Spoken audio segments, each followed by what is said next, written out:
하나님께서 환호한다고 바빠갖고, 아니 환호성을 지른다고 바쁘셔갖고. 들려요? 하나 둘 셋, 하나 둘 셋. 예, 여기서 우리 형제자매들 얼굴들을 보니까 너무너무 반갑고 또 감사합니다. 오늘 여기 이제 처음으로 서게 되는데, 그동안 순탁 형님이 어려운 시기에 정말 어려운 자리를 잘 감당해 주셔가지고 저희들이 오늘까지 온 것 같아요. 또 한편으로는 이제 여기서 얼굴 보이는 형제자매들도 있지만, 저는 이 빈 좌석을 이렇게 보면서 우리 함께 해야 될 또 많은 형제들의 얼굴도 생각이 납니다. 우리 사람이 저보고 계속 말씀 준비하느냐고 묻더라고요.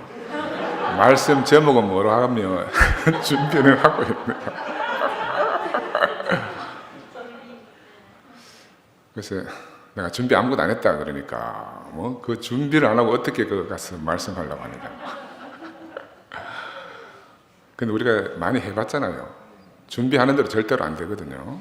제가 형제들 얼굴을 보면서 우리 안에 정말 흐르는 생명의 이끄심에 따라서 제가 간단하게 말씀을 드리고 내려가려고 생각을 합니다. 제가 2004년도에 미국에 갔을 때, 목사님 따라서 갔을 때, 그때 미국 가서 주님 찾아온 교회, 그 노래를 부르는데 나는 정말 많이 울었었습니다. 우리가 이 교회에서 그 교회 노래를 부르는 거하고 이곳 멀리 가서 그 교회 노래를 부르는 거는 하늘과 땅 차이거든요.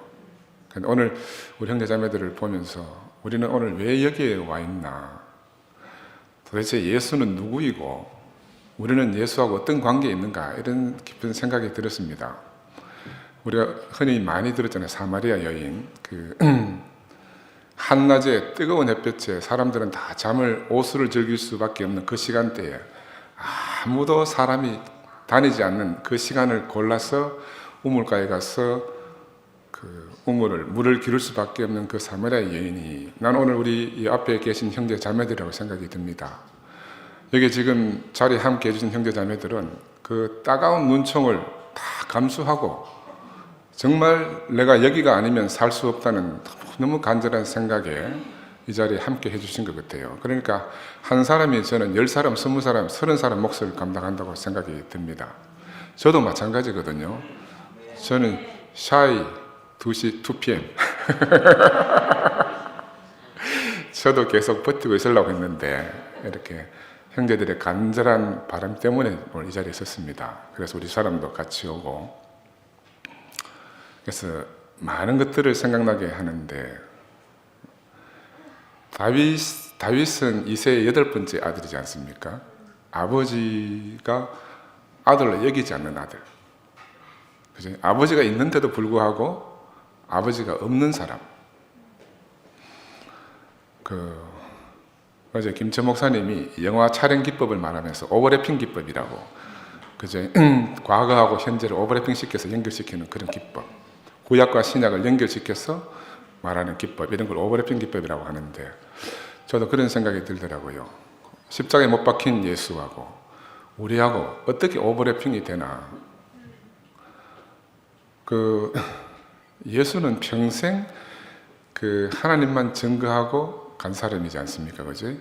근데 마지막에 정말 아버지를 위해서 평생을 살았지만 아버지의 응답을 듣지 못하고 그렇게 죽으신 분입니다. 우리도 마찬가지 같아요. 우리도. 우리가 단체적으로 버려졌어요. 우리는 지금 없는 자식이에요. 다윗도 똑같아. 있는데 아들 취급이 안 돼. 한편으로는 슬프기도 하지만 또 한편으로는 너무너무 감사가 돼요. 너무너무 감사가 돼요. 내가 예수를 따른다는 것은 도대체 어떤 삶을 사는 것이 예수의 삶을 사는가. 나는 예수의 삶 전체가 버려지는 삶이라고 생각이 들어요.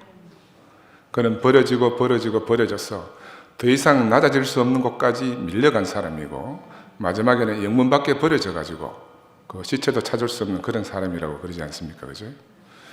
우리는 예수를 따라 산다고 하면서도 사실은 우리는 늘 예루살렘, 그 영광을 향해서 가고 싶은 사람들이지 않습니까? 그곳에 가면 무언가 영광스러운 것이 있을 줄 알고. 근데 이번에 이제 이런 사태를 겪으면서 우리는 단체적으로 우리의 모든 자랑이 끝났습니다. 저는 왜 우리에게 이런 일이 있는가? 우리는 정말 교회만 자랑하고 살았습니다. 어디 가든지 당당하게 내세웠습니다. 야, 와봐라. 세상에 이런 교회는 없다. 누구든지 와서 아무나 값없이 누릴 수 있는 교회가 있다. 우리에게 이런 목사님이 있고 이런 아버지 같은 분이 있다. 이게 정말 우리의 자랑이었던 반면에 또 우리의 자만심이기도 했고 우리의 교만이기도 했고, 그래서 옛날에 과거에 우리 사람한테 저는 정말로 비난을 많이 들었습니다. 종교 중에 종교가 대국교회다. 나는 그때 야, 우리는 절대로 종교가 아니다고 이야기했어요. 우리는 절대로 종교가 아니다. 근데 지금 세월이 많이 흐르고 나서 야, 내가 진짜 반성을 많이 합니다. 우리가 정말 예수를 따라 사는 사람이라 그러면 우리가 무엇을 자랑해야 되겠습니까? 사실은 자랑할 게 아무도 없는 게 십자가에 못 박혀 죽은 예수라. 아무것도 없는 사람이에요. 그 사람의 인생 안에 우리가 단체적으로 지금 버려졌어요. 한편으로는 깜깜하잖아요, 버려지면. 그죠? 저는 10살 때 아버지가 돌아가셨기 때문에 그 아버지의 죽음을 잊을 수가 없어요. 잊을 수가 없어요. 늘 마음속에 어떤 생각이 있는가 하면 우리 아버지 3일 동안만 만약에 무덤에 가서 안 묻고 그냥 두었으면 살아나셨을 거다. 이 생각이 나를 떠나지 않는 거라. 부활에 대한 환상. 그죠? 근데 돌아가시는 그날 바로 산에 가서 묻었기 때문에 지금 내가 가서 무덤을 파보면 아버지가 다시 살아나오지 않을까. 이 생각이 제가 중학교 들어갈 나이 때까지 계속 있는 거라. 그래서 늘 엄마를 보면 엄마가 죽고 아버지가 살아있는데 아버지가 우리 불쌍하다고 엄마처럼 치마 두르고 내하고 함께 산다. 늘 이런 생각 속에서 살았었어요. 그래서 아버지가 사라진 내 인생을 이렇게 생각해 보면 절망이잖아요, 절망. 우리가 잠시 동안 이렇게 혼란 가운데 있는 것 아마 우리 형제들이 다 그런 생각이라 생각이 드는데, 또 한편으로 긍정적으로 생각해 보면 우리가 그렇게 자랑하는 교회가 한 번도 십자가라는 관문을 통과하지 못한 것 같아요. 우리는 정말 많이 자랑했습니다. 어디 가도 부끄럽지 않고. 그런데 이번에 이 기회를 통해서 우리가 단체적으로 십자가에 달렸어요. 내려오지 못하게 꽁꽁 못 박혔습니다. 그죠? 그리고 깜깜한 시간을 우리가 함께 지냈습니다. 주님 우리에게 약속하셨거든요. 누구든지 나를 믿는 자는, 살아서 믿는 자는 영원히 죽지 않겠고 죽어도 다시 살겠다. 나는 이 말씀을 옛날 종교 안에 살 때는 이게 내 개인의 어떤 데 대한 말씀인 줄 알았어요. 성경을 봐도 우리가 개인으로 보잖아요. 저는 어느 날 알아진 게 이거는 어떤 한 개인을 말하는 게 아니고 단체적인 한 세 사람을 두고 하는 말이구나. 우리가 살아서 예수를 믿는 사람은 다시는 죽지 않겠다 하는 이 말은 교회 안에는 한 세 사람을 보고 하는 말입니다. 그리고 십자가에 단체적으로 못 박혀 죽은 우리를 통해서 이제 부활한 교회가 탄생하는 거예요. 나는 그게 너무너무 소망이 돼요. 죽음을 통과한 교회가 새롭게 3월달에 꽃도 피고 이제 새싹도 돋아나는데 우리 안에서 그 새로운 교회가 탄생하고 있는 겁니다. 그게 너무너무 희망이 차는 거라. 너무 감사하고. 이거 우리가 일부러 단체적으로 죽자 해서 죽을 수 있겠습니까? 우리가 단체적으로 버려지자 해서 버려지겠습니까? 이건 우리 아무도 알 수 없는 일을 우리가 지금 겪어가고 있는데, 거꾸로 보면 하나님이 하신 일이라고 밖에 생각할 수 없어요. 하나님 하신 일이다. 예수가 십자가에 달려서 죽으실 때 아버지가 전혀 응답하지 않았던 것처럼 우리는 응답 없는 사람들이 된 거예요. 응답 없는 사람들. 하나님이 살리지 않으면 우리가 살 수 없는 사람들이 됐어요. 우리 안에 주신 그 생명이 우리를 살게 하지 않으면 우리는 절대로 살아날 수 없는 사람인데, 우리의 가슴 깊이, 우리의 의식 저 밑바닥에 하나님 주신 그 영롱한 생명이 우리를 날이 가면 날이 갈수록 살게 하거든요. 너무너무 편하게 하는 거라. 나는 이번 이런 과정을 겪으면서 내 인생에서 이렇게 내가 가벼웠던 적이 있는가? 한 번도 없었던 것 같아요. 지금은 어디에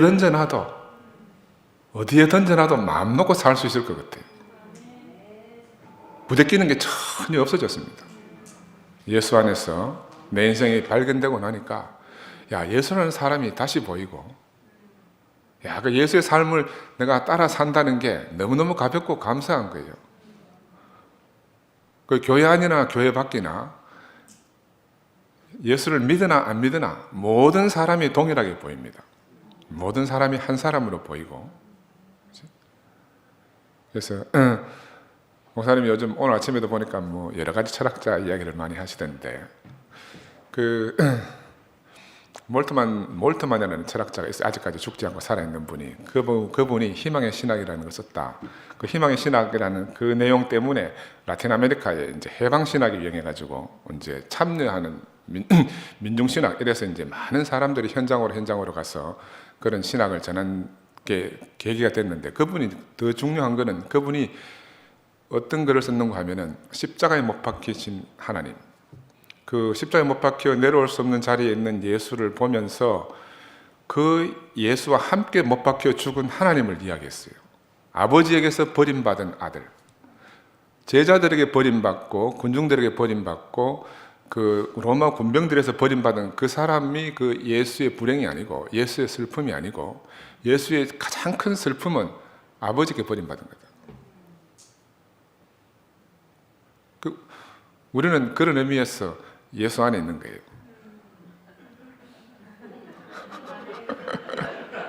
우리의 선택 사항이 아닙니다. 우리의 선택 사항이 아니에요. 그냥 그렇게 된 거라. 그 안에서 우리가 하나님의 뜻이 어디 있는가 이제 깊이 묵상하는 게 정말 필요할 것 같아요. 나는 그래서 너무 감사했어요. 왜? 정말 우리 교회가 새롭게 거듭나야 되는데 새롭게 거듭날 방법이 없는 거라. 각자는 거듭날 수 있어요. 근데 우리가 단체적으로 거듭날 방법이 없는데 하나님이 때를 맞추어서 이런 일을 벌이신 것 같아요. 그래서 우리가 하나님이 하신 일을 우리가 다 알 수가 없습니다. 그죠? 그래서 우리 안에서 넘쳐나는 이 생명을 우리가 마음껏 노래하고 자랑하면, 넌 나비가 벌이 꽃을 찾아 날아오듯이 그렇게 안 되겠어요? 여기 아름다운 꽃들이 만개하면, 세상에 소문이 퍼지면 누구든지 와서 한번 보고 싶어 오지 않겠습니까? 얼마나 감사한 일이에요. 그래서 나는 지난주 목요일에 우리 미아 자매가 엄마하고 삶을 이야기하면서 그 생각이 깊이 들대요. 야, 나는 먹고 사는 거야. 어떻게 하면 안 죽고 살겠나, 이런 관심밖에 없었다. 정말 내가 너를 어떻게 돌봐야 되고 어떻게 사랑을 베풀어야 될지를 모르고 부모들은 대부분 살잖아요. 우리 어릴 때도 마찬가지였고 우리 어머니도 저한테 마찬가지로 그렇게 했을 거예요. 그런데 이 안에서 나는 형제자매들 간증을 들으면 그 간증 속에서 새 한 사람이 만나지는 거라. 하나님이 태초부터 예비하셨던 그 새 한 사람이 이 교회 안에서 싹 나타난다니까요. 이게 영원한 우리의 소망이에요. 우리는 개인적으로는 너무너무 불완전하고 부족한 게 많지만 교회 안에 와서 교회에서 나타나시는 단체적인 한 세 사람을 보면 이게 바로 부활이고 이게 바로 영원한 생명이라.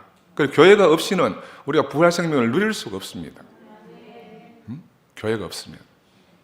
그 교회가 바로 오늘 그 십자가에 못 박혀 내려오지 못하는 그 예수라는 그 한 사람 안에 함께 못 박혀서 우리가 죽은 거예요.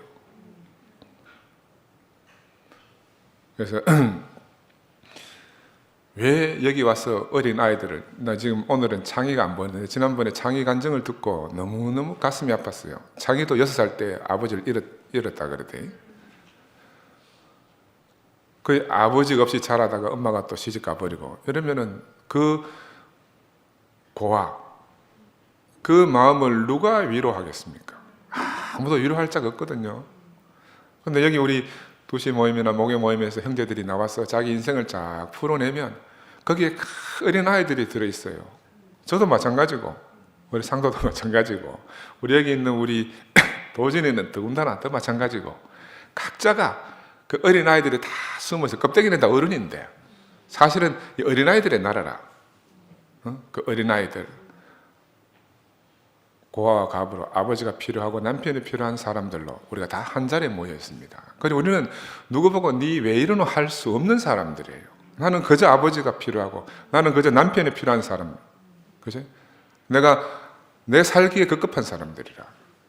그래서 누가 나를 막 눈총을 주든지 말든지 이 따가운 땡볕에 나는 생수를 길러 가야지 않으면 안 되는 그 사마리아인, 누가 나를 혼혈이라고 지탄하더라도 그것도 살기 위해서 어쩔 수 없는 거잖아요. 이스라엘 백성들이 외세의 침략에 받아가지고 어쩔 수 없이 다른 민족과 섞여서 혼혈로 태어난 자기 자신이 자기가 원해서 태어난 거겠어요? 자기 원한 게 아니거든요. 그냥 태어나고 보니까 사마리아인으로 태어난 것뿐이라. 근데 우리가 예수를 만나지 않았으면 우리에겐 답이 없는 사람들입니다. 그 예수가 와서 우리 모두를 자기 안으로 다 구속한 거예요. 왜냐하면 자기 자신이 그런 사람이기 때문에.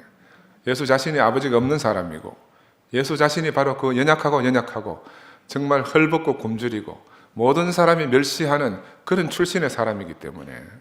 그래서 우리는 예수를 따라가면은 옛날에 종교 안에 있을 때처럼 그런 영광은 없습니다. 근데 다른 영광이 우리에게 비춰지는 거라. 다른 영광. 형제들 속에서 보석처럼 빛나는.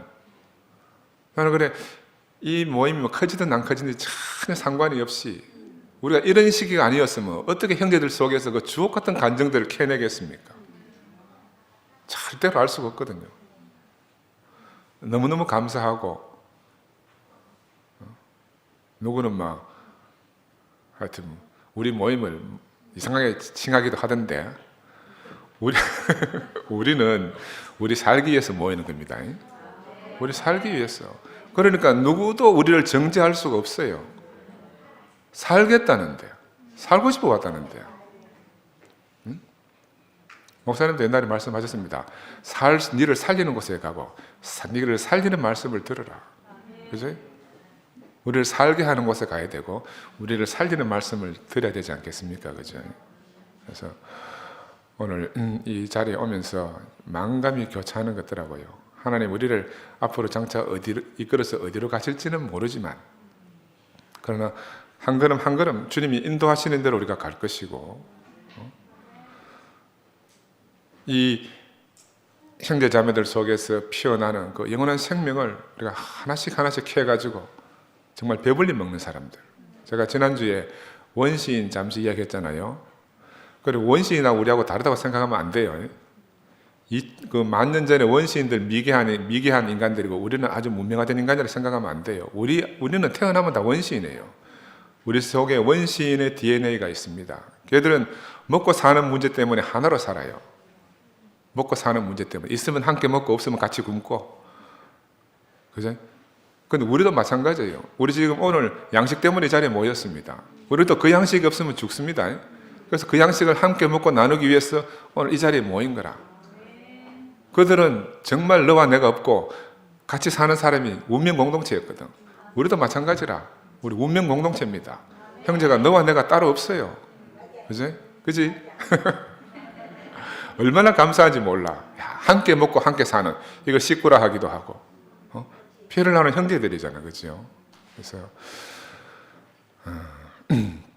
우리 많은 형제들이 있는데 아마 각자 가슴 속에서 이렇게 담아둔 아름다운 보석들이 있을 겁니다. 그래서 나는 그 형제들이 각자 터져나오는 그 보석을 마음껏 펼쳐내기를 바라고, 하나님이 보신다 그러면 야, 이는 내 기뻐하고 사랑하는 자리 너희는 저의 말을 들으라, 이렇게 하실 것 같아요.